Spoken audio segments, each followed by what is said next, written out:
આજે જે આ શૂટ થઈ રહ્યું છે એ આજે આપણે DJI એક્શન 4 લીધો છે. એમાં આપણે ક્લિયરન્સ લઈ રહ્યા છે અને આપણે આ જોઈએ કે કેવું એનું રિઝલ્ટ છે. યુટ્યુબ પર ઘણા રિવ્યૂ જોયા હતા, એના પછી આપણે ડિસિઝન લીધું છે કે આપણે એક્શન 4 લઈએ DJIનો. તો આજે એના પરથી ખ્યાલ આવશે કે આનું રિવ્યૂ કેવા છે. આપણે પણ યુટ્યુબમાં રિવ્યૂ મૂક્યું છું. ઇન્સ્ટા 360 લેવો કે આ લેવો ઘણું કન્ફ્યુઝન હતું મને, બટ બજેટમાં જ આવતો હતો. બેટર લક નેક્સ્ટ ટાઈમ. તો સારું સેટ થશે તો આપણે બહુ જલ્દી ઇન્સ્ટા 360 લઈશું, બટ મને DJIનો વધારે પ્રિફરેન્સ કરીશું. DJIમાં બી 360 કેમેરો આવે છે તો આપણે એને જ લઈશું. બટ અત્યારના માટે આ જે કેમેરો આપણે લીધો છે એનું સ્ટેબિલિટી, એનું રિવ્યૂ, એનું રિઝલ્ટ એ બધું જ આપણે ચેક કરીશું કે કેવું રહે છે. પ્લસ વોઇસ ક્લિયરન્સ કેવો આવે છે. જરૂર આનો અવાજ બહુ જ આવતો હશે કારણ કે આપણે હેલ્મેટ પહેર્યું નથી, તો મે બી વોઇસ પોલ્યુશન ઘણું આવશે. આપણે એના માટે હેલ્મેટનું એક માઉન્ટ મંગાવવાનું છે જે એની અંદર DJI ફિટ થઈ જાય, તો આપણે એ મંગાવીશું. આ ખાલી એક રિવ્યૂ માટે જ આપણે નીકળ્યા છે.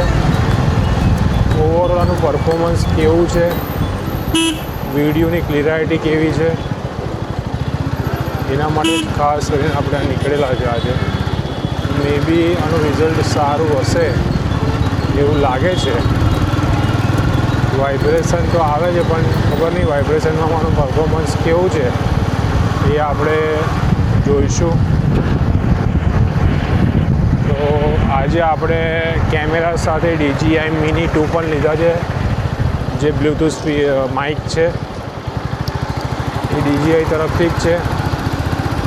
તો કંઈક ને કંઈક એની બી ઇફેક્ટ સારી છે. એ આપણે ઘરમાં વિડીયો ઉતાર્યો હતો, બહુ ક્લિયર વોઇસ આવે છે. તો એટલે જ આપણે આજે લઈને નીકળ્યા છે ફર્સ્ટ ટાઈમ. કહેવાય કે માણસો સપનું બહુ લાંબા ટાઈમે પૂરું થાય એવું છે. આપણી પાસે એક નાનો કેમેરો હતો જ પહેલાં, એક્શન કેમેરો SJ કેમનો ડ્યુઅલ 8. એનું પરફોર્મન્સ બી સારું છે પણ ફીચર્સ પ્રમાણે એટલું એડવાન્સ નહોતું એ, તો એટલે થઈને આપણે ચેન્જ કર્યો છે. બાકી આનું પરફોર્મન્સ તો એઝ પર શૂટિંગ ઘણું સારું દેખાઈ રહ્યું છે.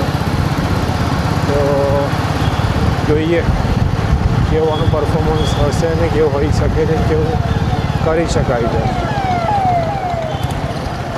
અત્યારે આપણે હોરિઝોન્ટલમાં લઈ રહ્યા છે, બીજો વ્યૂ આપણે વર્ટિકલમાં પણ લઈશું, તેથી આપણને ખ્યાલ આવે કે આનું પર્ટિક્યુલર પરફોર્મન્સ કેવું છે.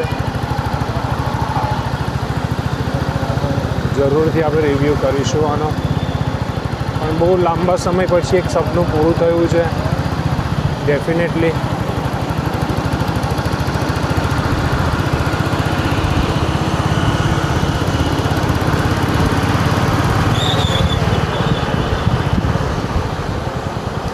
અહીંથી આપણે